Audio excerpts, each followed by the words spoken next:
नमस्कार दोस्तों, मैं हूं संजय कथुरिया, डायरेक्टर बड़ा बिजनेस प्राइवेट लिमिटेड और आज प्रोफेसर बड़ा बिजनेस प्राइवेट लिमिटेड। तो बहुत ही एक्साइटेड हूं, आप सब जुड़े हैं मेरे साथ फेसबुक पे live. Thank you Paritosh sir, आपने बहुत अच्छे से समझाया कि फाइनेंस की इंपॉर्टेंस क्या है और उसी इंपॉर्टेंस को आगे लेके चलूंगा। मैं बहुत सारी चीजें बताऊंगा, बहुत इंफॉर्मेशन शेयर करूंगा और आपको बताऊंगा कि फाइनेंस इंपॉर्टेंट क्यों है और उसके लिए हमें क्या क्या स्टेप्स लेने हैं, हमें किस प्रकार की नॉलेज होनी चाहिए और क्या नॉलेज हम फाइनेंस फॉर नॉन फाइनेंस के हमारे कोर्सेज में देते हैं। तो are you ready? Is everyone ready to listen to this amazing programme जहां पे मैं बताऊंगा फाइनेंस के बारे में। थोड़ा बताइए मेरे को, सब मेरे साथ जुड़िए, बताइए कि आप सब तैयार हैं। Can I start the program? Great great, बहुत बढ़िया responses, thank you so much. So आज स्टार्ट करते हैं। पहला प्रश्न है कि फाइनेंस और अकाउंट्स के बीच में क्या डिफरेंस होता है? कम ऑन, फाइनेंस और अकाउंट्स के बीच में क्या डिफरेंस होता है? कोई कुछ जवाब दे पाएगा मेरे को इसके बारे में? फाइनेंस और अकाउंट्स के बीच में क्या डिफरेंस होता है? फाइनेंस और अकाउंट्स के बीच में क्या डिफरेंस होता है? ओके, कुछ आंसर्स आ रहे हैं। तो फाइनेंस और अकाउंट्स के बीच में जो डिफरेंस होता है वो सिर्फ इतना होता है कि अकाउंट्स जो है वो पास्ट की बात करता है, वेरस फाइनेंस जो है वो फ्यूचर की बात करता है। आपका अकाउंटेंट आके आपको बताता है कि मेरे को इतने पैसे आए और मेरे अकाउंट से इतने पैसे चले गए, है ना? यही बताता है ना। वो आके आपको बताता है कि हमने कितना टैक्स फाइल कर दिया। वो आके आपको बताता है कि पास्ट में क्या हुआ। वो फ्यूचर की कोई बात नहीं करता आपके साथ। वो ये बात नहीं करता कि अगले महीने क्या खर्चा होगा, उसके अगले महीने क्या खर्चा होगा। वो ये सारी बातें नहीं करता क्योंकि वो अकाउंट्स की मेंटालिटी का है। वो अकाउंट्स देखता है। वो आपको पिछले महीने का बता सकता है, पिछले साल का बता सकता है, टैक्स बता सकता है, जो पैसा जेब से खर्च हो गया वो बता सकता है। तो ये होता है अकाउंटेंट। अकाउंटेंट जो है वो पीछे की बात करता है, वो पास्ट की बात करता है। वेरस जो फाइनेंस का रिप्रेजेंटेटिव होता है, फाइनेंस का पर्सन होता है, वो हमेशा आगे की बात करता है। वो अमिताभ बच्चन बोलते थे ना, जहां लाइन खत्म होती है मैं वहीं से शुरू होता हूं। तो उसी तरह जहां पे अकाउंट्स खत्म होता है वहीं से फाइनेंस चालू होता है। वो सारा डेटा लेके अकाउंट से वो आगे प्रोजेक्शन करते हैं, फोरकास्ट करते हैं, कंपनी के बारे में ज्यादा समझते हैं, कंपनी किस दिशा में जा रही है उसको डिफाइन करते हैं। कंपनी कहीं ऐसा तो नहीं है कि कहीं गलत दिशा में चली गई है। बहुत सारे फ्रेमवर्क्स होते हैं जिसके बेसिस पे कंपनी की दिशा तय होती है, कंपनी के बारे में हमें इंफॉर्मेशन मिलती है। देखिए, आपने ये नोटिस किया होगा कि जब भी आप कार चलाते हैं तो आपको डैशबोर्ड देखने में बड़ा मजा आता है। आप क्या क्या देखते हैं डैशबोर्ड में? आप देखते हैं कि गाड़ी की स्पीड कितना तेज चल रही है। आप ये देखते हैं कि गाड़ी का फ्यूल कहीं खत्म तो नहीं हो रहा, या फिर वो बिल्कुल एकदम बढ़िया लेवल पे है कि मैं आगे अगले 100-200 किलोमीटर तक चल सकता हूं। गाड़ी में टेम्परेचर क्या चल रहा है, कितना टेम्परेचर है गाड़ी का, यानी कि कितना एसी किस टेम्परेचर पे चल रहा है। ये सब क्या है? ये सब डेटा है, ये डैशबोर्ड है। इस डैशबोर्ड के बेसिस पे आप डिसीजन लेते हैं। अगर आप 60 की स्पीड पे चल रहे हैं और खड्डा आ गया तो आप गाड़ी को धीरे कर देते हैं, क्योंकि आपको पता है आप 60 की स्पीड पे खड्डे पे नहीं जा सकते। आपको 20 की स्पीड से या 10 की स्पीड से खड्डे को पार करना होगा। अगर आप 20 की स्पीड पे हैं और अगर आप एक एक्सप्रेस वे पे चल रहे हो तो आप 20 की स्पीड से नहीं चल सकते। आपको एक्सप्रेस वे पे 100 की स्पीड से या 80 की स्पीड से चलना पड़ेगा। ये सारा डेटा ड्रिवन डिसीजन होता है। आप डेटा देखते हैं, डिसीजन लेते हैं, डेटा देखते हैं, डिसीजन लेते हैं। तो आपके जितने डिसीजन मेकिंग फ्रेमवर्क्स फाइनेंस में होते हैं वो भी डेटा पे डिपेंड करते हैं। पर डेटा दो प्रकार का होता है। एक होता है कि आपका पीछे का डेटा क्या है, आपका पुराना डेटा क्या है, और दूसरा होता है कि आप क्या डेटा फोरकास्ट कर रहे हैं, आगे क्या होने वाला है। जब आप एक और जो बहुत बड़ा डैशबोर्ड दिखता है वो आपको एरोप्लेन के अंदर दिखता है। एरोप्लेन में तो बहुत सारी चीजें होती हैं। एरोप्लेन में ऑल्टीट्यूड मीटर होता है कि एरोप्लेन किस हाइट पे चल रहा है। एरोप्लेन जो है उसमें यह भी पता चलता है कि आगे क्या वेदर आने वाली है, क्या रडार में पता चल जाता है क्या वेदर आने वाली है। तो जब आप देखते हैं कि रडार में वेदर खराब है तो या तो पायलट डाइवर्ट करके उसके बगल से निकाल लेता है या सबको पीछे बता देता है कि सिट बैक एंड रिलैक्स, थोड़ा टर्बुलेंस आएगा तो समय इस 10-15 मिनट के लिए थोड़ा सा आप एकदम धैर्य के साथ बैठे और अपनी सीट बेल्ट को लगा लें। वो कैसे आपको बताता है कि आगे टर्बुलेंस आने वाली है? उसको कोई दिव्य दृष्टि आई है? नहीं, वो आगे का फोरकास्ट कर रहा है, वो आगे का डेटा पढ़ रहा है, वो देख रहा है कि आगे किस प्रकार से उसको चैलेंज दिख रहा है अपने एरोप्लेन का जो रास्ता है उसमें क्या चैलेंज दिख रहा है, उसकी स्पीड क्या चल रही है एरोप्लेन की। अगर बहुत तेजी से चलेगा तो क्रैश कर सकता है, बहुत स्लो चलेगा तो स्टॉल करके नीचे गिर सकता है। हाइट कितनी है, अगर हाइट बहुत ज्यादा नहीं है और पहाड़ सामने आ गए तो वो उस पर क्रैश कर जाएगा। अगर हाइट बहुत ऊंची है तो उसको डिसेंड करने में प्रॉब्लम होगी। ये सारी चीजें आपको डेटा से पता चलती हैं। इसी तरह आपको फाइनेंशियल डेटा भी बनाना है। फाइनेंशियल डेटा में क्या होगा, आपको आगे की प्रोजेक्शन करनी है। बड़ी सिंपल बात है, कोई बहुत डिफिकल्ट बात नहीं है। आपको ऐसे लगेगा हो हे भगवान, मैंने तो कभी फाइनेंस पढ़ा नहीं है, मेरे को मैं कैसे प्रोजेक्ट करूंगा, ये सब मैं कैसे बताऊंगा आगे डेटा में क्या होने वाला है। बहुत ही सिंपल है। आपको पता है आपके खर्चे कितने होते हैं, आप अपने अगले 3 महीने के खर्चों को मैप कर लीजिए कि भाई साहब अगले महीने मेरा 10 लाख का खर्चा होने वाला है, उसके अगले महीने मेरा 15 लाख का खर्चा होने वाला है और उसके अगले महीने मेरा 20 लाख रुपए का खर्चा होने वाला है। तो अब आपको पता चल गया कि आपको अगले 3 महीने में करीबन 45 लाख रुपए की आवश्यकता है। फिर आप देखिए कि आपकी सेल की कलेक्शन कहां कहां से आने वाली है। कोई पुरानी सेल करी हुई है जिसकी कलेक्शन आने वाली है, जो नई सेल होगी उसकी कितनी कलेक्शन आने वाली है। तो आपने ये मैप कर लिया और देखा कि अरे यार अगले 3 महीने में कलेक्शन तो 30 लाख रुपए आएगी पर खर्चा 45 लाख रुपए का, यानी कि अगले 3 महीने मेरे को 15 लाख रुपए शॉर्ट पड़ने वाले हैं। तो अब आप क्या करेंगे, अब आप विचलित नहीं होंगे, आप अपनी 15 लाख के शॉर्टफॉल की प्रिपरेशन करेंगे। अब देखेंगे कि किसी फ्रेंड के साथ मांग सकता हूं, फैमिली के साथ मांग सकता हूं, कहीं से बिजनेस लोन ले सकता हूं, मैं क्या कर सकता हूं जिससे मैं अगले 3 महीने के लिए ये 15 लाख रुपए अरेंज कर सकूं। पर अगर आपको पता ही नहीं होगा कि अगले 3 महीने में आपको 15 लाख का शॉर्टफॉल आने वाला है, तो आप किस बेसिस पे अपने डिसीजन लेंगे। मैं बार बार एक बात पे आपको क्या बता रहा हूं कि आगे की फोरकास्ट करना यही एक फाइनेंस वाले का सबसे बड़ा उत्तरदायित्व होता है। जो भी फाइनेंस करता है वो पीछे की बातें तो कोई भी आके कर सकता है, एक जनरल अकाउंटेंट भी कर सकता है। आजकल सिस्टम इतना आसान हो गया है कि डेटा अपने आप, सिस्टम अपने आप आपको डेटा दे देगा। पर अगर आप फ्यूचर को फोरकास्ट नहीं कर पाए, अगर अगले 3 महीने के कैश फ्लोज आपके ग्रिप में नहीं है, तो यानी कि आपका बिजनेस खत्म हो सकता है, इतनी बुरी हालत में आ सकता है कि उसको वापस रिस्टोर करना बहुत ही मुश्किल हो जाएगा। तो ये आपको सबसे पहले समझना है कि हमें अगले 3 महीने की ग्रिप हमेशा अपने पास रखनी चाहिए। एक व्यापारी होने के नाते आप सिर्फ अपने चार्टर्ड अकाउंटेंट्स पे नहीं डिपेंड कर सकते, क्योंकि चार्टर्ड अकाउंटेंट्स कभी कभी आपको सही सलाह नहीं दे पाएंगे, उनको पूरी बिजनेस की नहीं समझ होगी जितनी बिजनेस की समझ आपको है। कई छोटे टाउन्स में आपको हाई क्वालिटी चार्टर्ड अकाउंटेंट्स नहीं मिलते, जहां पे आपको फिर से प्रॉब्लम हो जाती है और आप अपने बिजनेस डिसीजन सही तरीके से नहीं ले पाते। तो हम क्या करें ऐसी सिचुएशन में, क्या करें। देखिए दोस्तों, जब एक व्यक्ति कोई मशीन बनाता है तो उससे पहले वो 4 साल की इंजीनियरिंग करता है, फिर वो मशीन बनाता है। जब एक डॉक्टर ऑपरेशन करता है तो वो 5-6 साल सर्जरी सीखता है, फिर ऑपरेशन करता है।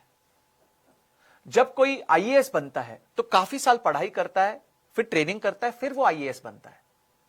पर हम व्यापारी बन गए और हमने फाइनेंस नहीं सीखा, ये बहुत गलत बात है। इसीलिए सबसे पहले एक व्यापारी का धर्म होता है उसको फाइनेंस सीखना है, क्योंकि फाइनेंस जो है आपके बिजनेस का स्तंभ है, आपके बिजनेस का पिलर है। अगर तो ये आपके ग्रिप में रहा तो आपका बिजनेस एकदम रॉकेट की तरह चलेगा, और अगर ये ग्रिप में नहीं रहा तो उसी रॉकेट के उल्टा हो जाएगा और नीचे जाके क्रैश कर जाएगा। फाइनेंस का ग्रिप रहना आपके लिए सबसे ज्यादा इंपॉर्टेंट है। बिजनेस में अगर आपकी नंबर्स पे पकड़ नहीं है, अगर आपकी नंबर्स की समझ नहीं है, तो आप अपने आप को ये नहीं बोल सकते कि यार मेरे को तो आता नहीं था, मैंने तो कभी समझा नहीं था, मैंने कभी पढ़ाई नहीं करी थी। ये कोई कारण नहीं होंगे, कोई आपकी बात नहीं मानेगा, कोई आपकी बात नहीं सुनेगा और आपको प्रॉब्लम हमेशा रहेगी बिजनेस में।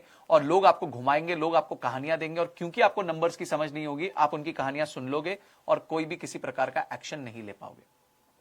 तो दोस्तों, आप भी ये सेशन स्टार्ट होने से पहले मेरे को ये आपको बताना था कि कितना इंपॉर्टेंट है आपके लिए नंबर्स को समझना। तो अगर हम नंबर्स को समझना चाहते हैं, हम अपने फाइनेंस को समझना चाहते हैं, तो हमें फाइनेंस में 3 बहुत महत्वपूर्ण चीजें समझनी पड़ेंगी। एक, कोई भी कंपनी जब चलती है उसकी 3 महत्वपूर्ण स्टेटमेंट्स बनती हैं। पहली स्टेटमेंट बनती है बैलेंस शीट। अब बैलेंस शीट क्या होती है? वो एक कंपनी की जन्म कुंडली होती है कि जब से वो पैदा हुई है वो कंपनी, उससे लेके आज तक उस कंपनी ने क्या असेट्स बनाए हैं और उस कंपनी पे क्या लायबिलिटीज है। सिंपल सी बात है, एक कंपनी चली, उसने जब से वो पैदा हुई है उससे लेके आज तक किस प्रकार के एसेट्स बनाए, कौन सा प्लांट बना लिया, कौन सी प्रॉपर्टीज बना ली, कितना कैश रख लिया, कितना उनके पास रॉ मटेरियल है, और लायबिलिटी साइड में उनपे कितना उधार है, प्रमोटर ने कितना पैसा डाला है, मार्केट से कितना पैसा लिया है, सप्लायर्स को कितना पैसा देना बाकी है, ये सारी बातें आपकी लायबिलिटीज हो जाती हैं। तो कोई भी बिजनेस का आधार जो है, कोई भी बिजनेस की जन्म कुंडली जो है, वो उसकी बैलेंस शीट होती है। इसलिए बैलेंस शीट को समझना आपके लिए बहुत ही जरूरी है। उसके बाद बैलेंस शीट समझने के बाद जो है आपको समझना है profit and loss statement. Profit and loss statement क्या होता है कि भाई आपका रेवेन्यू कितना है। मैं कई व्यापारियों से मिलता हूं, मैं उनको पूछता हूं आपका प्रॉफिट कितना है, तो वो बोलते हैं 10%। मैं उनको पूछता हूं ये आपका ग्रॉस प्रॉफिट है या आपका नेट प्रॉफिट है। वो कंफ्यूज हो जाते हैं, ये कौन सा प्रॉफिट है, ग्रॉस प्रॉफिट क्या होता है, नेट प्रॉफिट क्या होता है। उन्हें पता नहीं होता कि ग्रॉस प्रॉफिट और नेट प्रॉफिट का क्या रिप्रेजेंटेशन है, क्या होता है ग्रॉस प्रॉफिट और नेट प्रॉफिट। अब आपको मैं बड़ी मजेदार बात बताऊं, 5 तरीके के प्रॉफिट्स होते हैं। एक ग्रॉस प्रॉफिट होता है, फिर एबिटा होता है, एबिटा यानी कि earnings before interest, depreciation, tax and amortisation. उसके बाद होता है ईबिट, उसके बाद होता है प्रॉफिट बिफोर टैक्स, और उसके बाद होता है प्रॉफिट आफ्टर टैक्स। ये 5 लेवल्स होते हैं। देखिए, जो आपका बिजनेस है वो एक टूटी की तरह है। उस टूटी को आप चालू करते हैं, वो टूटी होता है रेवेन्यू, उससे आता है आपका इनफ्लो। आप जो माल बेचते हैं, जो सर्विस बेचते हैं, उससे इनफ्लो आता है। फिर उस इनफ्लो के सामने बहुत सारे बकेट्स होते हैं। पहला बकेट होता है जो आप अपने सप्लायर को पेमेंट करते हैं। दूसरा बकेट होता है आप अपने एम्प्लॉय को पेमेंट करते हैं, आप अपने रेंट भरते हैं, आप बिजली का बिल भरते हैं। तीसरा बकेट होता है आप मार्केटिंग के खर्चे करते हैं, सेल्स के खर्चे करते हैं, कमीशन देते हैं। चौथा बकेट होता है आप इंटरेस्ट देते हैं, जितना भी आपने लोन लिया हुआ है उस पर। और 5वां बकेट होता है सरकार को जो आप टैक्स दे देते हैं। और उस सब बकेट्स भरने के बाद जो पानी बचता है वो आपका खुद का होता है, यानी कि जो आपने मेहनताना किया है, जो आपने एफर्ट मारा है, उस पर जो आपको प्रॉफिट मिलता है उसको हम प्रॉफिट आफ्टर टैक्स कहते हैं। तो ये आपको टूटी और बाल्टी के, इससे मैंने सिंपल एग्जांपल से समझाया कि एक टूटी से पानी बह रहा है और 5 बाल्टियां मुझे भरनी है, यानी कि मुझे बहुत केयरफुल रहना है। मुझे बहुत केयरफुल रहना है कि कहीं वो ऊपर वाली टूटी या तो धीमी हो गई या बंद हो गई, या इन बाल्टियों में कोई छेद हो गया तो बिजनेस खत्म हो जाएगा। सिंपल सी बात है, अगर टूटियां ऊपर से बंद हो गई, टूटी ऊपर से बंद हो गई या धीमे हो गई और यहां बाल्टियों में छेद हो गया, तो यानी कि आपके लिए बहुत बड़ी प्रॉब्लम हो जाएगी और आप बिजनेस को आगे कैरी ऑन नहीं कर पाओगे। तो दूसरी स्टेटमेंट जो आपको सबसे इंपॉर्टेंट समझनी है वो है profit and loss statement. Profit and loss statement समझना बहुत ही आवश्यक है। तीसरी स्टेटमेंट जो आपको समझनी है, उससे पहले मैं आपको एक स्टेटमेंट देना चाहूंगा। हम हमारे फाइनेंस में कहते हैं कि जो आपका रेवेन्यू होता है, जितना भी रेवेन्यू होता है, उसको हम वैनिटी कहते हैं। वैनिटी यानी आपका वो अहंकार होता है। पर असली जो सच्चाई होती है बिजनेस की, वो होती है बिजनेस का कैश फ्लो। प्रॉफिट भी नहीं, बिजनेस में कैश फ्लो कितना है वो सबसे ज्यादा इंपॉर्टेंट होता है। मैं कई ऐसे बिजनेसेस को जानता हूं जिनका प्रॉफिट बहुत ज्यादा होता है, पर जितना प्रॉफिट होता है उससे कहीं ज्यादा कैश मार्केट में फंसा होता है। माल दिया हुआ है जी उधारी पे, पैसा आया नहीं अभी तक, तो प्रॉफिट तो बुक्स पे दिख रहा है। अच्छा, उस प्रॉफिट पे आप सरकार को टैक्स भी दे रहे हो, पर आपके हाथ में कैश नहीं आया, यानी कि आप ठन गोपाल रह गए। तो जितना पिछले साल आपके पास कैश था, इस साल आपने प्रॉफिट तो कर दिया पर आपके पास कैश ही नहीं आया। ऐसी कई कंपनीज मैंने देखी हैं जिसमें प्रॉफिट बहुत ज्यादा होता है पर कैश फ्लो नहीं होता। और दूसरी तरफ मैंने ऐसी काफी कंपनीज देखी हैं जिसमें प्रॉफिट नहीं होता पर कैश फ्लो बहुत होता है। क्यों? क्योंकि वो सर्विस बेचते हैं, उससे पहले पैसा ले लेते हैं। जैसे मैं उदाहरण दूंगा जिम का। अगर आप जिम की सब्सक्रिप्शन सर्विसेज देखें तो आप पूरे साल का पैसा एक ही बार में दे देते हैं। तो आपने समझे साल भर का 36,000 रुपए दे दिया, एक साल का अपफ्रंट दे दिया। तो अब जो कंपनी, अब जो जिम है, वो तो हर महीने लिखेगा कि भाई अब इस महीने 3,000 रुपए का रेवेन्यू हुआ है, क्योंकि उसको पहले पैसे आ गए। तो उसके पास कैश फ्लो तो आ गया पर उसका प्रॉफिट नहीं बना, तो यानी कि वो ज्यादा अच्छी सिचुएशन में है। तो बिजनेस में कैश फ्लोज को कैसे मेंटेन किया जाता है, कैश फ्लोज को कैसे स्थिर रखा जाता है, यह समझना बहुत जरूरी है। तो ये 3 स्तंभ है हमारे फाइनेंस के। पहला है बैलेंस शीट, जो आपके जन्म से लेके आज तक की जन्म कुंडली बताता है कि कंपनी ने क्या अचीव किया, उसके पास क्या असेट्स हैं, क्या उसके ऊपर लायबिलिटीज हैं। प्रॉफिट एंड लॉस स्टेटमेंट जो बताता है कि किस किस प्रकार से कंपनी खर्चा कर रही है एक साल में, 3 तिमाही में, 6 महीने में। एक कंपनी, उसका रेवेन्यू कितना होता है, उसकी कॉस्ट कितनी लगती है, उसका प्रॉफिट कितना हो रहा है, उसका ग्रॉस प्रॉफिट कितना, उसका एबिटा कितना, उसका ईबिट कितना, उसका प्रॉफिट बिफोर टैक्स कितना, और फाइनली उसका प्रॉफिट आफ्टर टैक्स कितना, यह आपको पता चल जाता है। और उसके बाद तीसरी महत्वपूर्ण जो आपका डॉक्यूमेंट है वो है कैश फ्लो स्टेटमेंट, यानी कि इतना बड़ा बिजनेस करने के बाद, साल भर अपनी बैंड बजवाने के बाद, अंत में घर पे पैसा कितना आया। ये भी ये एक्चुअली सबसे ज्यादा इंपॉर्टेंट है कि घर पे पैसा कितना हम लेके आ पाए अपने धंधे में, ये सबसे इंपॉर्टेंट है। ये 3 चीजों को हम ग्रिप में रखें, पर उससे पहले उसको सीखना पड़ेगा। और आप सीखेंगे किसमें? हमारे कोर्स में जिसका नाम है धंधे में फाइनेंस की सूझबूझ। उस कोर्स को मैंने और विशाल ठक्कर जी ने मिलकर किया है। विशाल ठक्कर जी एक बहुत senior finance for non finance के टीचर हैं। सीएनबीसी ने उनकी किताबों को छापा हुआ है, फाइनेंस फॉर नॉन फाइनेंस की। एक बहुत दिग्गज प्रोफेसर हैं और उन्होंने मेरे साथ मिलकर ये कोर्स किया है। बहुत सिंपल तरीके से हमने सिखाया है कि फाइनेंस क्या होता है नॉन फाइनेंस लोगों के लिए, यानी कि नॉन फाइनेंस का मतलब जिनको फाइनेंस के बारे में कोई नॉलेज नहीं है, उनको भी फाइनेंस सिखा दें। इतना सिंपल तरीके से हमने फाइनेंस को सिखाने की कोशिश की हुई है। उससे हम क्या क्या सवालों का जवाब दे पाएंगे, किन क्वेश्चंस को आंसर कर पाएंगे। क्या आप ये जानना चाहते हैं कि आपके बिजनेस का प्रॉफिट हर महीने बढ़ रहा है या घट रहा है? ऑब्वियसली आप जानना चाहेंगे। क्या आप ये जानना चाहेंगे हर तिमाही में मेरा प्रॉफिट बढ़ रहा है कि घट रहा है? क्या आप ये जानना चाहेंगे कि आपका प्रॉफिट 1 साल में बढ़ रहा है कि घट रहा है?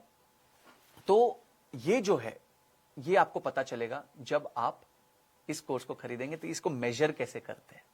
अगर आपके ग्रिप में आपके एक्सपेंसेस ही, मैंने क्या एग्जांपल दिया, अगर आपकी बाल्टी में छेद हो गया, टूटी से पानी आ रहा है, बाल्टियों में जा रहा है, पर अगर बाल्टी में छेद हो गया तो यानी कि आपका बिजनेस डूब जाएगा, क्योंकि कितना भी पानी भर दो, कितनी भी टूटी तेज चला दो, आपके बाल्टी में कभी पानी भरेगा नहीं।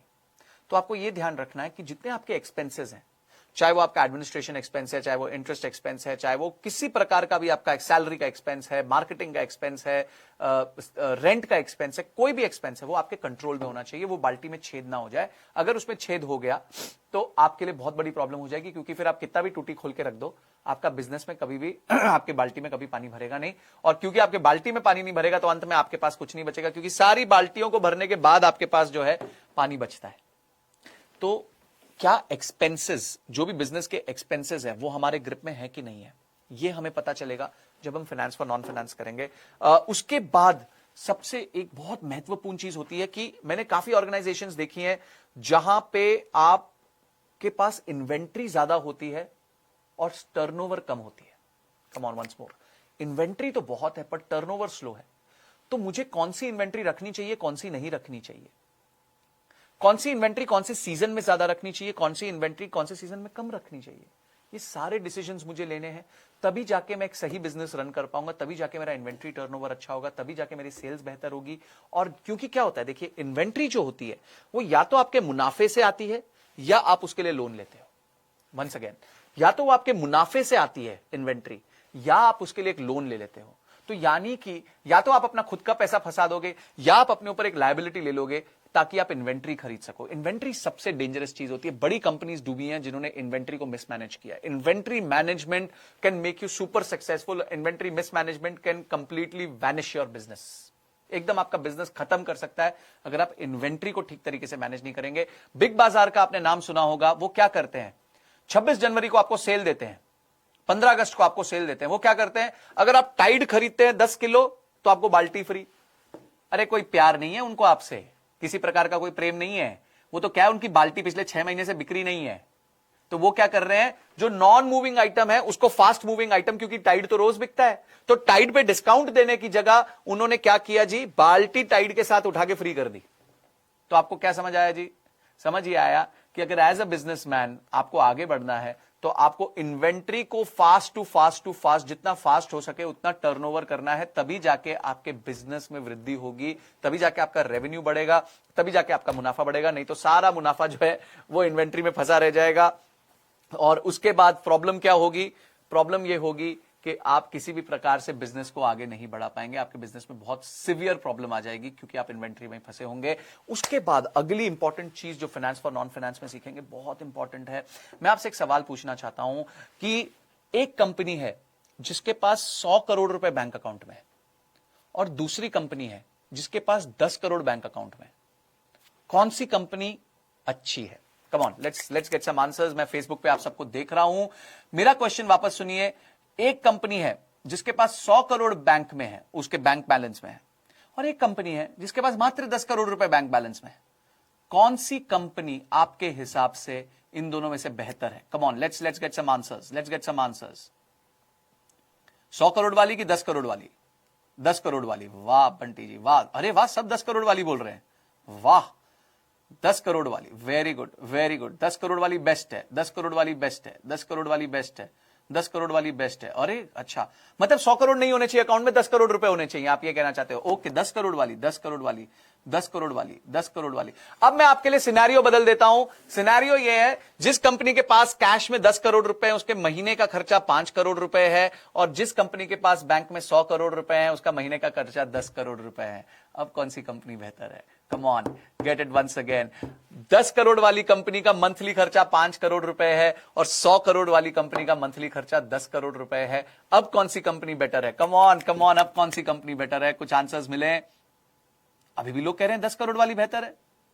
अब 100 करोड़ का, नयन जी थैंक यू सो मच। अब 100 करोड़ वाली बेहतर है। क्यों 100 करोड़ वाली बेहतर है? क्योंकि जो 10 करोड़ वाली कंपनी है, उसके पास मात्र 2 महीने का रनवे है, क्योंकि उसका खर्चा 5 करोड़ रुपए है। पर जो 100 करोड़ वाली है, उसके पास 10 करोड़ रुपए महीने के हिसाब से, यानी 10 महीने का रनवे है, वो 10 महीने चल सकती है अपने कैश पे। यानी कि हम ये गेज नहीं कर सकते कि किसी के पास ज्यादा पैसे हैं या कम पैसे हैं, वो अच्छी है या बुरी है। हमें गेज करना पड़ता है रेशियो के हिसाब से। कोई भी बैलेंस शीट जो होती है वो एब्सोल्यूट नंबर में नहीं देखी जाती। कभी ये भी हो सकता था कि 10 करोड़ वाली कंपनी का अगर महीने का खर्चा मात्र 10 लाख रुपए होता तो हम तो डांस कर रहे होते। क्यों? क्योंकि हमारे पास 100 महीने के पैसे हैं। पर 100 करोड़ वाली का अगर खर्चा 50 करोड़ रुपए महीना हो रहा था तो 100 करोड़ भी कम पड़ता, क्योंकि 2 ही महीने का रनवे है। बहुत सारे सर्कमस्टांसेस हो सकते हैं। तो सर्कमस्टांसेस हमें कैसे पता चलेंगे? सर्कमस्टांसेस हमें पता चलेंगे रेशियो एनालिसिस करके। जब हम रेशियो एनालिसिस करते हैं, बहुत प्रकार के रेशियोज आते हैं, ये मेरा फेवरेट सब्जेक्ट है। रेशियोज होते हैं, आपका डेट कितना है, आपकी इक्विटी कितना है, आप पे कंपनी पे उधार कितना है, आपकी खुद की लागत कितनी है, आपके जो करंट एसेट है और करंट लायबिलिटी है, वो करंट एसेट पूरे पड़ते हैं करंट लायबिलिटी को देने के लिए। अगर कल को आपकी लायबिलिटी जो है, क्योंकि liability is real, asset is fictitious. Come on once again, liability is real, asset is fictitious. जो आप पे लोन होता है वो सच्चा होता है, उसका हर महीने ब्याज देना होता है। आपके बैंक ने कभी आपको बोला है कि आज जी 15 अगस्त है, आज आप ब्याज मत दीजिएगा। आज जी 26 जनवरी, आज क्यों ब्याज दे रहे हो? आज महात्मा गांधी जी का बर्थडे है 2 अक्टूबर, आज क्यों ब्याज दे रहे हो? आप मत दीजिए। अच्छा, आप तो 8 घंटे काम करते हैं, ब्याज 24 घंटे का लगता है। आप होली, दिवाली, ईद, कोई भी फेस्टिवल हो, आपको उसमें ब्याज देना पड़ता है। चाहे आप छुट्टी पे हैं, आपकी स्टाफ छुट्टी पे, सब लोग छुट्टी पे है, पर ब्याज छुट्टी पे नहीं होता। असेट, आपको मन में लगता है मेरी जो बिल्डिंग है वो तो 10 करोड़ की है, 5 करोड़ की है, पर बेचने जाओ तो पैसा नहीं मिलता, बेचने जाओ तो कोई खरीदार नहीं है। यानी कि जब आपकी लायबिलिटी है वो तो रियल है, वो तो आपको पे करनी ही करनी है, पर आपका जो असेट है वो फिक्टिशियस है, उसकी वैल्यू आपको पता नहीं क्या है, एक्चुअल वैल्यू क्या है। क्यों? क्योंकि जब तक मार्केट में कोई बायर नहीं होगा, वो तब तक उसकी कोई वैल्यू नहीं मिलेगी मुझे। तो ऐसा कोई सिचुएशन ना आ जाए कि मेरी लायबिलिटी बढ़ जाए और मेरा असेट नीचे चला जाए। इसलिए हमेशा ध्यान रखना पड़ता है, रेशियोज निकालते रहना चाहिए आपको हर महीने की मेरी कंपनी का क्या रेशियो चल रहा है।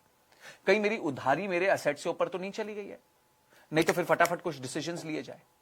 तो इन रेशियोज पे ध्यान रखना है। फिर प्रॉफिटेबिलिटी रेशियोज होते हैं, टर्नओवर रेशियोज होते हैं, किस स्पीड से इन्वेंट्री जो है आपकी टर्नओवर होके आपके सेल्स में जा रही है, किस स्पीड से आप मार्केट में जो आपने उधारी पे माल दिया उससे कलेक्शन कर पा रहे हैं, किस स्पीड में जो है आप अपना जो सप्लायर की पेमेंट कर पा रहे हैं, बैंकों को क्या आप टाइम पे इंटरेस्ट दे पा रहे हैं, क्या आप अपनी इनकम से इंटरेस्ट दे भी सकते हैं कि नहीं दे सकते, क्या आप अपनी इनकम से इंटरेस्ट और डेट दोनों को सर्विस कर सकते हैं कि नहीं कर सकते। ऐसे कई सवाल आपके मन में आते हैं। इन सारे सवालों के लिए आपके पास रेशियो एनालिसिस होता है। और मजेदार बात बताऊं, फाइनेंस फॉर नॉन फाइनेंस में हमने इतने बढ़िया से, इतने सिंपल हिंदी भाषा में जो है रेशियो सिखाए हैं कि आपका दिल खुश हो जाएगा। आप इतना इजी लर्निंग्स लेके जाएंगे, आप स्टेप बाय स्टेप देख सकते हैं कि आपको कौन से रेशियोज रखने हैं, कौन से रेशियोज नहीं रखने, कौन से रेशियोज कौन से सर्कमस्टेंसेस में यूज करने हैं, कौन से रेशियो कौन से सर्कमस्टेंसेस में नहीं यूज करने। ये सारी चीजें फ्रेमवर्क के साथ हमने सिखाई हैं हमारे फाइनेंस फॉर नॉन फाइनेंस के कोर्स में। अब आ रहा है ना मजा? ये सारी चीजें जब आपको सीखने मिलेंगी, जब आपको समझ आएंगी, तो आप एक बेटर डिसीजन ले पाएंगे, इंफॉर्म डिसीजन ले पाएंगे। अभी क्या होता है, आपके मन घड़न डिसीजन होते हैं।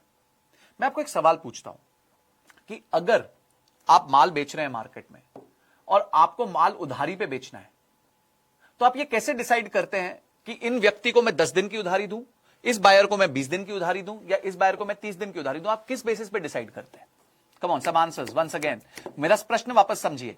अगर मैं मैन्युफैक्चरर हूं या मैं ट्रेडर हूं, मैंने माल बेचा, अब माल उधारी पे बिका, तो कौन से बायर से 10 दिन, कौन से बायर से 20 दिन, कौन से बायर से 30 दिन, ये कैसे डिसाइड करूं कि मैं उधारी कितनी दूं? Come on, some answers. Okay, some answers. बेहतर, step by step. Okay, margin से डिसाइड करूं। ओके, मार्जिन से डिसाइड करूं। ओके, बैक डेटा से, number of days, bills amount, very good. ये okay, 3C model, come on. किसी ने शायद मेरी वीडियो देखी, दोस्तों मैं कहता था ना मेरी वीडियो देखते हैं लोग। ओके, तो 3C मॉडल आप देखते हैं कि आपका कैरेक्टर क्या है, बायर का कैरेक्टर क्या है, उसकी नीयत है कि नहीं वो देना चाहता है, उसकी कैपेसिटी क्या है। उसका कैरेक्टर तो बहुत अच्छे, भाई साहब बहुत अच्छे हैं, जबान के पक्के हैं, पर उनकी कैपेसिटी ही नहीं है देने की पैसा आपको। और अगर वो भी नहीं है तो कोलैटरल क्या है, सपोर्ट क्या है, कल को वो डिफॉल्ट कर गए तो क्या हम करेंगे।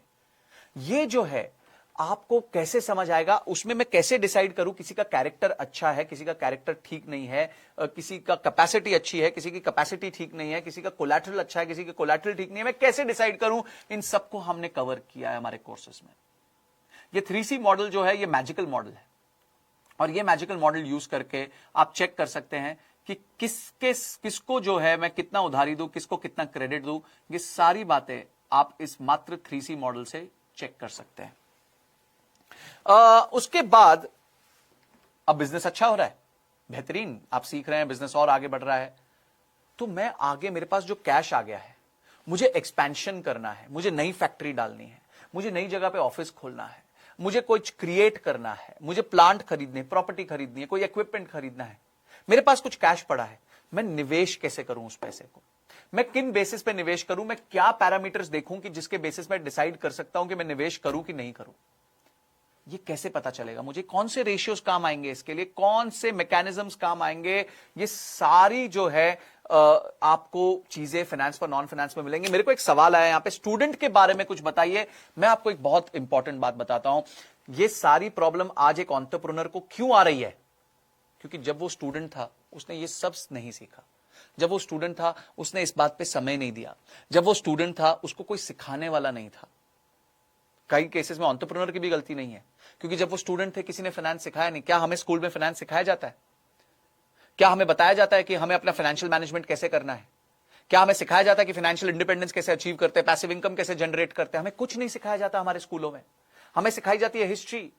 हिस्ट्री में क्या सिखाते हैं कि भाई पहले अकबर आए, अकबर ने देश को लूटा, उसके बाद कौन आए जी, उसके बाद ब्रिटिशर्स आके देश को लूट गए, उसके बाद कोई और देश को आके लूट गया। हमें सिर्फ यही सिखाया जा रहा है, हमें यह नहीं सिखाया जा रहा कि कौन कैसे फाइनेंशियली हम इंडिपेंडेंट हो सकते हैं, कैसे हमें एंटरप्रेन्योर बनना है। ये सारी चीजें एक स्टूडेंट को आनी चाहिए, और ये स्टूडेंट्स को सिखाने का सबसे इजी तरीका है जो हमने यूज किया है, एकदम बच्चे की तरह। क्योंकि एंटरप्रेन्योर्स जिनको फाइनेंस नहीं आता, ये उनके लिए कोर्स है। ये फाइनेंस फॉर नॉन फाइनेंस है, ये फाइनेंस फॉर चार्टर्ड अकाउंटेंट्स नहीं है। चार्टर्ड अकाउंटेंट्स भाइयों को मैं नहीं सिखा सकता, उनको ऑलरेडी बहुत आता है, वो सीखे सिखाए हैं। ये उनके लिए जो व्यापारी है, मैंने व्यापारी की तरह फाइनेंस को सिखाया है, और सिंपल सरल भाषा में सिखाया। क्योंकि कहा जाता है कि अगर आप कुछ सिखा रहे हैं और छठी कक्षा के बच्चे को नहीं समझ आ रहा, यानी कि आपको खुद को समझ नहीं आया है। अगर आपकी बात एक छठी कक्षा के बच्चे को नहीं समझ आ रही, तो यानी कि आप खुद सही तरीके से नहीं समझे हैं, इसीलिए आप उसको समझा नहीं पा रहे हैं। तो ये जो है, ये सब हम अपने कोर्स में सिखाएंगे। आपको अपनी कॉस्ट को कैसे कम करना है, आपको अपनी इनकम को कैसे बढ़ाना है, आपने डिसीजंस बेटर कैसे लेने हैं, डैशबोर्ड्स कैसे क्रिएट करने हैं, रेशियो एनालिसिस कैसे निकालना है, ये सारी चीजें जो हैं हम अपने कोर्स में आपको सिखाएंगे। ये सारा कोर्स जो है बहुत प्रैक्टिकल तरीके से एग्जाम्पल्स के साथ बना हुआ है। विशाल जी और मैंने बहुत मेहनत करके इस कोर्स को बनाया है। ये समय काल परिस्थिति के विपरीत कोर्स है, क्योंकि इसमें हमने प्रिंसिपल सिखाए हैं। बैलेंस शीट पिछले 100, 200, 500, 1000 सालों से कभी बदली नहीं है। बैलेंस शीट वही होती है, P&L वही होती है, और आपको अकाउंटेंट नहीं बनना है। आप बात समझिएगा, मैंने इसलिए सेशन के स्टार्ट में आपको डिफरेंस बताया कि अकाउंटेंट और फाइनेंस में क्या डिफरेंस होता है। अकाउंटेंट जो होता है वो पास्ट के डेटा को देखता है, और फाइनेंस का जो बंदा व्यक्ति होता है वो फ्यूचर के डेटा को देखता है। तो आपको जो है फ्यूचर की बात करनी है, पीछे का डेटा यूज करके आपको फ्यूचर का डेटा फोरकास्ट करना है, प्रिडिक्ट करना है, और उसके बेसिस पे ही आपको अपनी डिसीजन मेकिंग फ्रेमवर्क्स को लाना है। तो फाइनेंस फॉर नॉन फाइनेंस जो कोर्स है वो आपको ये सारी बातें सिखाएगा जो मैंने आपको बताया है, कि वो आपको फ्रेमवर्क्स देगा, वो आपको बैलेंस शीट के बारे में समझाएगा, पीएनएल के बारे में समझाएगा, कैश फ्लोज के बारे में समझाएगा, उसके बाद वो रेशियोज बताएगा, कौन से डिसीजन मेकिंग फ्रेमवर्क के रेशियोज होते हैं, कौन सा रेशियो कब लगाना चाहिए, कब नहीं लगाना चाहिए, कौन सा रेशियो किस रेंज में होना चाहिए, वो भी हम आपको बताएंगे। ये सारा ज्ञान जो है इस हमारे कोर्स में हमने भर दिया है, और वो जो कोर्स है उससे आपको बहुत ज्यादा फायदा होगा। इसलिए आपको क्या करना है जी, आपको अपने काउंसलर को फोन करना है, आपके चैनल पार्टनर को फोन करना है, आपके आईबीसी को फोन करना है, जिसके साथ भी आप जुड़े हुए हैं उसको आपको फोन करके समझना है कि वो किस तरीके से आपको ये कोर्स जो है वो फायदेमंद हो सकता है। और हमारा सिर्फ ये एकलौता कोर्स नहीं है, हमारे पास आज करीबन 30 कोर्सेज हैं। हमारे पास वर्किंग कैपिटल के ऊपर कोर्स है। वर्किंग कैपिटल मतलब आप अपने धंधे में पैसे की रोलिंग कैसे करें, कहां मिलेगा कोर्स, आपको बोर्ड लाइन नंबर पे फोन कर सकते हैं, 9810544443 हमारा बोर्ड लाइन नंबर है, या फिर आप अपने आईबीसीज को फोन कर सकते हैं अगर आप अपने आईबीसीज के साथ हैं, या फिर आप अपने चैनल पार्टनर को, अगर आप उस रीजन में चैनल पार्टनर के साथ हैं तो आप प्लीज उनको फोन कीजिए। आप किसी भी माध्यम से हमारे साथ जुड़ सकते हैं, कोर्सेज के बारे में पता कर सकते हैं, आराम से बात कीजिए अपने काउंसलर से, काउंसलर आपको हेल्प करेंगे, आईबीसीज आपको हेल्प करेंगे और आपको बताएंगे कि ये कोर्स आपके लिए कितना महत्वपूर्ण है। और भी हमारे कोर्सेज है, जैसे मैं बता रहा था वर्किंग कैपिटल के बारे में, कि धंधे में आपको पैसे की रोलिंग का जुगाड़ कैसे रखना है, कैसे अपने सप्लायर को मैनेज करना है, कैसे अपने बायर को मैनेज करना है, कैसे अपने इन्वेंट्री वाले को मैनेज करना है, कैसे क्रेडिटर को, कैसे बैंक को, कैसे एम्प्लॉइज को, बाप रे कितने लोगों को मैनेज करना पड़ता है, ये सबको हम किस तरीके से मैनेज कर सकते हैं, ये सारा हमने उस कोर्स में बताया। ऐसे कई कोर्सेज हैं हमारे पास। पारितोष शर्मा सर जो मेरे पहले आए थे, उनके बहुत सारे कोर्सेज हैं $0 मार्केटिंग के ऊपर, समृति मैम के हैं पर्सनालिटी डेवलपमेंट के ऊपर, बहुत सारे कोर्सेज हैं। स्टूडेंट्स के लिए हमारे पास pocket money to professional salary के ऊपर एक कोर्स है, पर्सनालिटी डेवलपमेंट के ऊपर कोर्स है।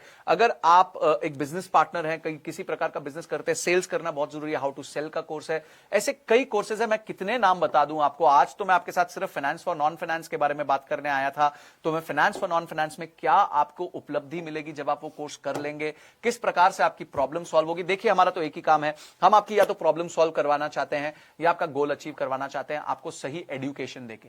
आपको एजुकेशन देना हमारा काम है, कर्म करना खुद आपका काम है। आपको खुद अब ये कोर्स लेना है, इसको खुद पढ़ना है, इसको प्रैक्टिस करना है। देखिए प्रैक्टिस करते रहना बहुत जरूरी है। किसी ने मुझसे पूछा था कि क्या मैं अगर एक बार फाइनेंस पढ़ लूं तो उसके बाद मेरे को प्रॉब्लम नहीं होगी। आज मुझे फाइनेंस के फील्ड में 15 साल हो गए, मैं चार्टर्ड फाइनेंशियल एनालिस्ट हूं, एमबीए फाइनेंस हूं, उसके बावजूद भी आज मैं समय निकालता हूं जिसमें अपने आप को मैं रोज अपग्रेड करने की कोशिश करता हूं।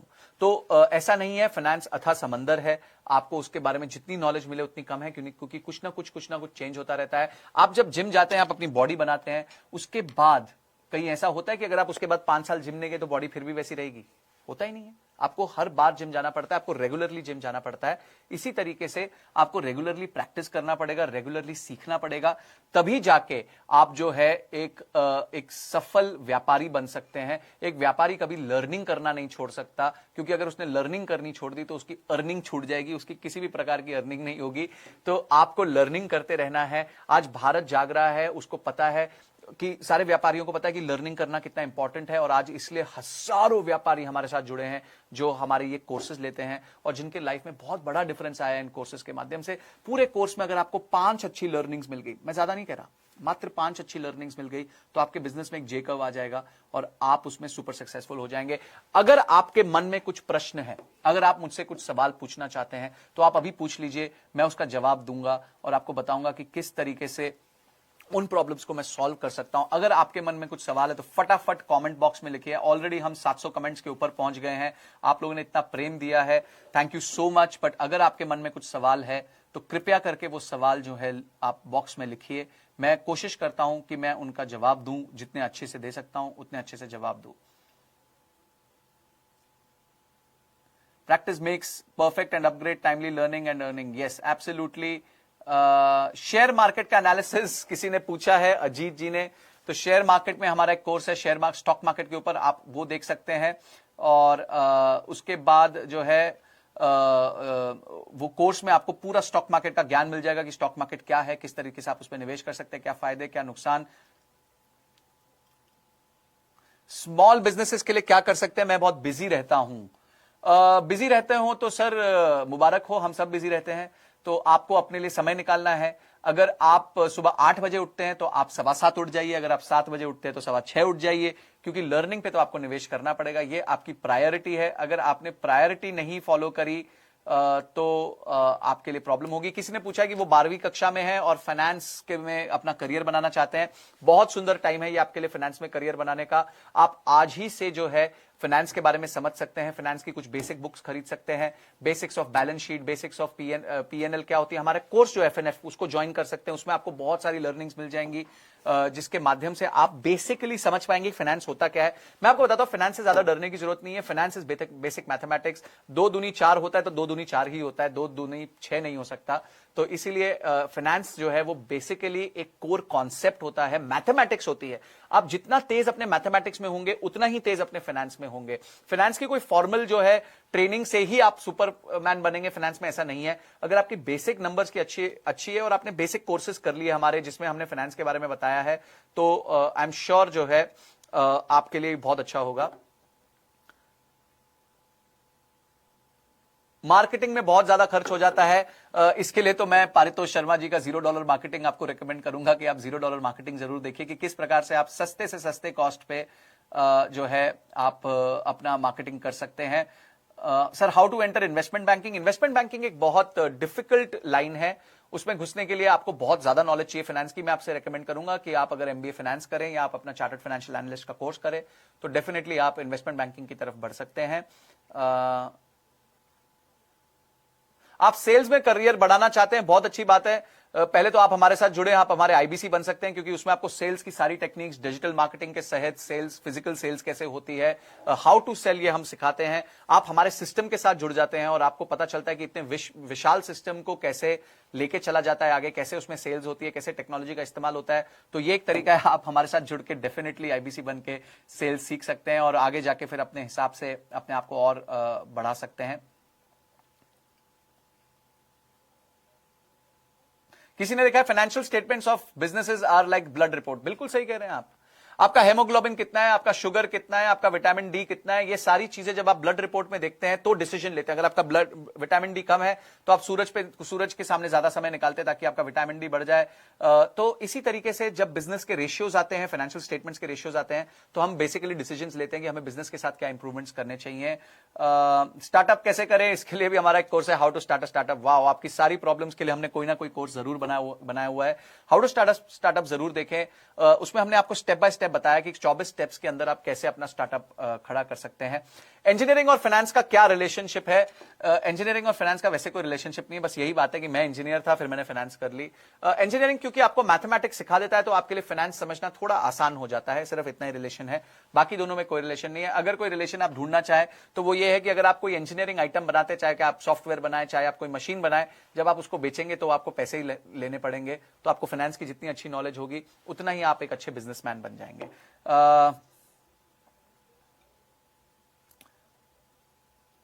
ग्रेट, सो आई थिंक बहुत सारे क्वेश्चंस को मैंने आंसर कर दिया है।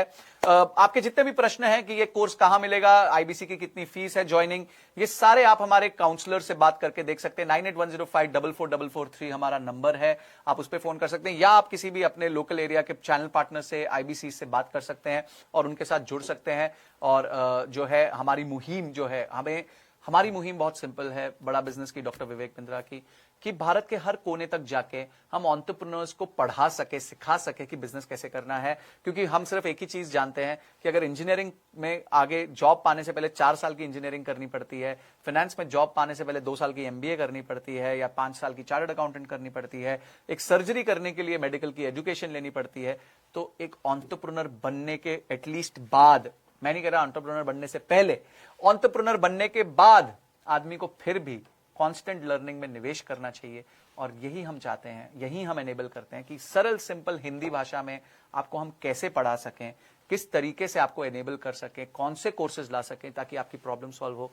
यही हमारा लक्ष्य है, यही हमारा गोल है। तो इसी के साथ मैं आज का सेशन क्लोज करूंगा। आपने मुझे इतना समय दिया, आपने ये सब सुना, अपने पॉइंट्स को डेफिनेटली नोट किया होगा और अब आप काउंसलर को फोन करेंगे। फिर से एक बार नंबर बता देता हूं फटाफट, 9810544443।